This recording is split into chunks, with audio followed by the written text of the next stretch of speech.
समय दिया है। अगर 2 अक्टूबर 2021 तक भारत को यदि हिंदू राष्ट्र घोषित नहीं किया गया, ईसाइयों और मुसलमानों की नेशनलिटी खत्म नहीं की गई, तो फिर 2 अक्टूबर गांधी जयंती के दिन मैं सरजू जी में जल समाधि लूंगा। अभी मुस्लिम आबादी ज्यादा है, उनको पाकिस्तान से प्रेम है, लेकिन हिंदी हिंदू और हिंदुस्तान से नफरत है।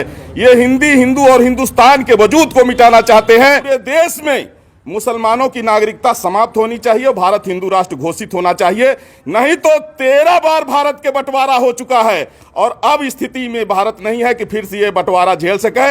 ऐसा है कि हमसे थोड़ा समय मांगा गया है, तो वहाँ विधिक कार्रवाई जो है करने के लिए मुझे आश्वासन मिला है कि संविधान की रक्षा हर संभव में की जाएगी और वहाँ जांच की जा रही है। जो लोग जो है इस तरह से अनलीगल असंवैधानिक कदम उठाए हैं, तो हमने जो है तो 2 अक्टूबर 2021 तक के लिए समय दिया है। अगर 2 अक्टूबर 2021 तक भारत को यदि हिंदू राष्ट्र घोषित नहीं किया गया, ईसाइयों और मुसलमानों की नेशनलिटी खत्म नहीं की गई, तो फिर 2 अक्टूबर गांधी जयंती के दिन मैं सरजू जी में जल समाधि लूंगा।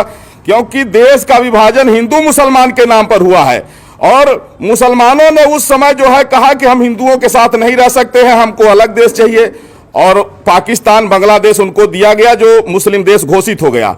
तो कम से कम दुनिया में एक देश तो हिंदुओं के लिए बचे। आज दुर्भाग्य है कि वेस्ट बंगाल में जितने यहाँ के मुसलमान हैं वो भी रोहिंग्याओं के साथ मिलकर के एक तरफ से हिंदुओं की हत्या कर रहे हैं, और उसी तरह जो है तो तमिलनाडु में हो रहा है, केरल में हो रहा है। जहां भी मुस्लिम आबादी ज्यादा है उनको पाकिस्तान से प्रेम है, लेकिन हिंदी हिंदू और हिंदुस्तान से नफरत है। ये हिंदी हिंदू और हिंदुस्तान के वजूद को मिटाना चाहते हैं। इसलिए अब आवश्यक है कि भारत को हिंदू राष्ट्र घोषित किया जाए, और अगर ऐसा नहीं होगा तो मैं जगत गुरु परमहंस आचार्य पीठ श्री तपस्वी छावनी राम घाट अयोध्या से हमने इनको 4 महीने का समय दिया है, नहीं तो गांधी जयंती के दिन 2 अक्टूबर 2021 को सरजू जी में जल समाधि लूंगा। आशा करता हूं कि आदरणीय प्रधानमंत्री नरेंद्र मोदी जी के नेतृत्व में संविधान की रक्षा के लिए यह महत्वपूर्ण कदम जरूर उठाया जाएगा।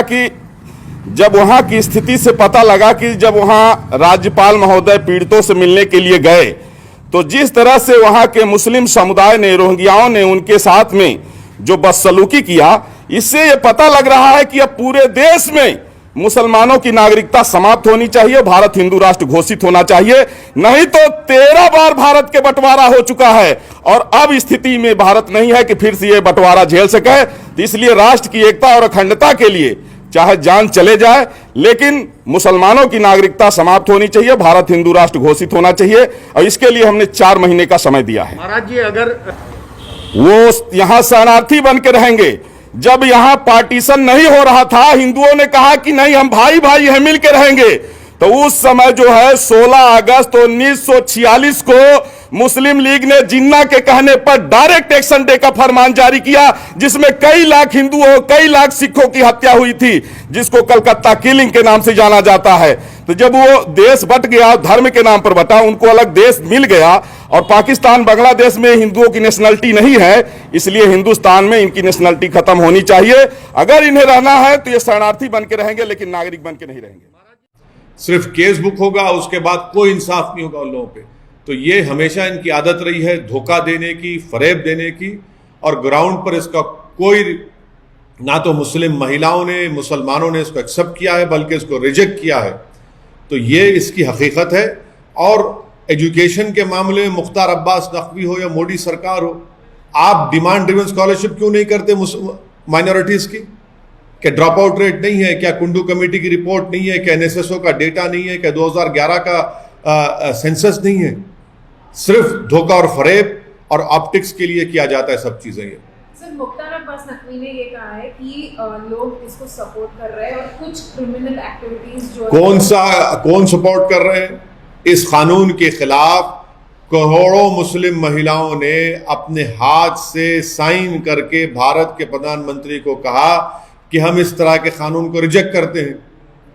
ये वो उन लोगों की आप बात क्यों नहीं करते? ग्राउंड पर इसका कोई इंप्लीमेंटेशन नहीं है। बर्डन ऑफ प्रूफ मुस्लिम महिलाओं पर डाल दिया गया, और आप इसको ये कह रहे हैं कि अगर कोई जेल को भी जाएगा तो शादी रहेगी। इस मुल्क में अगर कानून बनाना है, मैं मोदी सरकार को कह रहा हूं कि डिजर्शन पर कानून बनाइए।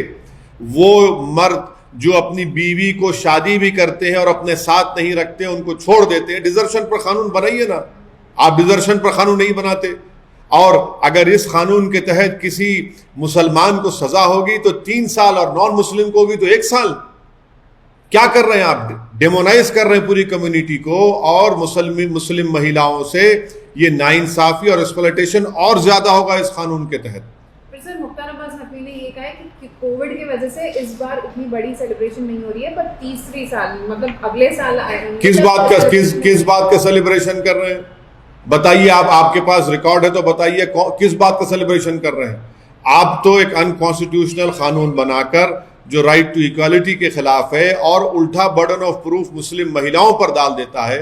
इस देश को जरूरत है तो डिजर्शन के खिलाफ कानून बनाने के लिए, जो इर्रेस्पेक्टिव ऑफ रिलीजन कास्ट सब पे अप्लाई होगा। वो कानून नहीं बना रहे, ये सिर्फ धोखा और फरेब है। इसका इंसाफ से दूर दूर तक कोई ताल्लुक नहीं है। बीजेपी के लीडर्स ये कह रहे हैं कि पीएम मोदी के जो हर एक डिसीजन है वो सारे इंप्लीमेंट हुए हैं, चाहे वो राम मंदिर हो या आर्टिकल 370 का रिप्लेसमेंट हो या फिर 80% रिडक्शन इन ट्रिपल तलाक केसेस। कौन सा 80% है? कौन सा डेटा है? बताइए, चलिए देश सामने रखिए। कहां से लाए डेटा? ये डेटा तो आपने अपने घर में बैठकर, बीजेपी के दफ्तर में बैठकर बना लिया है। ग्राउंड पर एक्चुअल रियलिटी है कि मुस्लिम महिलाओं का एक्सप्लॉयटेशन हो रहा है इस कानून के तहत। बर्डन ऑफ प्रूफ मुस्लिम महिलाओं पर है, और शादी भी खत्म नहीं होती उसकी।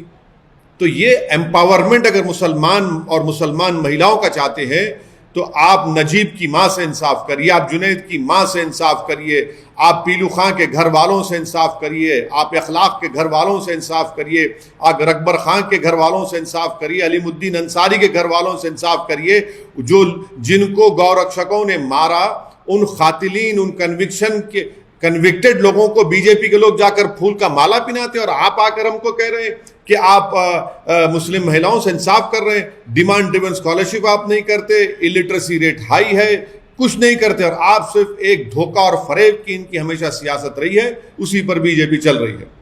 सर, हिंदुस्तान के टैक्स पेयर का करोड़ों रुपया बर्बाद कर रहे हैं आप, अपोजिशन के लोग नहीं गए। तो आप भूल गए सुषमा स्वराज ने क्या कहा था कि पार्लियामेंट को चलाने की जिम्मेदारी सरकार की है। डिबेट करवाइए ना, क्यों सरकार डर रही है? 300 MP रखकर भी सरकार पेगासस के ऊपर डिबेट नहीं करना चाहिए, क्यों डर रही है? क्या छुपाना चाह रहे हैं आप? हम यही सवाल कर रहे हैं। आप चलाइए पार्लियामेंट को, हम चलाने तैयार हैं। आप चलाना नहीं चाहते, आप दिन में अपने बिल को पास करना चाहते हैं, ये डेमोक्रेसी है क्या? पार्लियामेंट को चलाना सरकार की जिम्मेदारी नहीं है। अपोजिशन अपनी बात को रखेगा, आप सुनिए, आपको एक्सेप्ट करना है मत करिए, मगर हमको बात रखने का तो मौका नहीं दिया जा रहा है। विपक्ष की जिम्मेदारी, विपक्ष उन लोगों की तरफ से विपक्ष आवाज उठा रहा है जिनकी लाशें पानी में तीर रही थी, जो ऑक्सीजन से मर गए।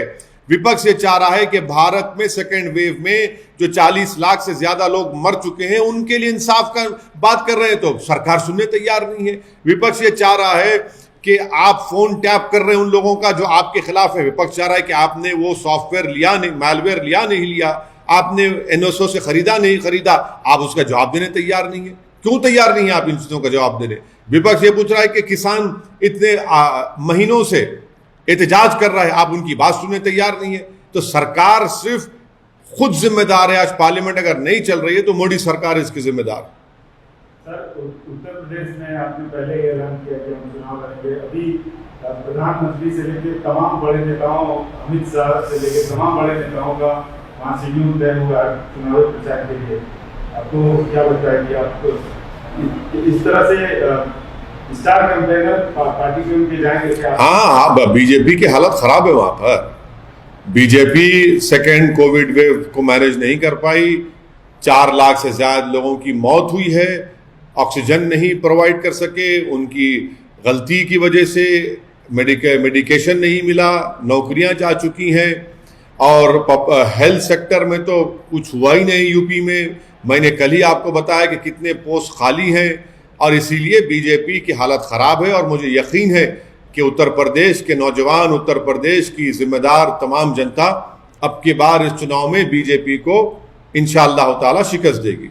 लेकिन सर, जो आपके अपोनेंट हैं, कई अहम सियासतदान है उत्तर प्रदेश में, वो आपके बारे में कह रहे हैं कि आपका जो गठबंधन है और आप हैं वो टाइम फिक्स हो जाएंगे उत्तर प्रदेश में। अरे भाई, तो अब इतना परेशान वो क्यों हो रहे हैं?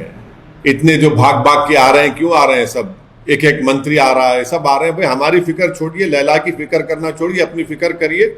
और हम इस बार इंशाअल्लाह ताला ओम प्रकाश राजभर साहब के गठबंधन में हम साथ हैं। हमारे पार्टी प्रेसिडेंट शौकत साहब, हमारे स्पोक्स पर्सन आसिम वक़ार संगठन को बहुत मजबूत किया है और कर रहे हैं, और हमको यकीन है कि इंशाअल्लाह ताला इस बार उत्तर प्रदेश की जनता अब हमको अपने दुआओं से, अपने आशीर्वाद से, अपने वोट देकर हमारे कैंडिडेट्स को कामयाब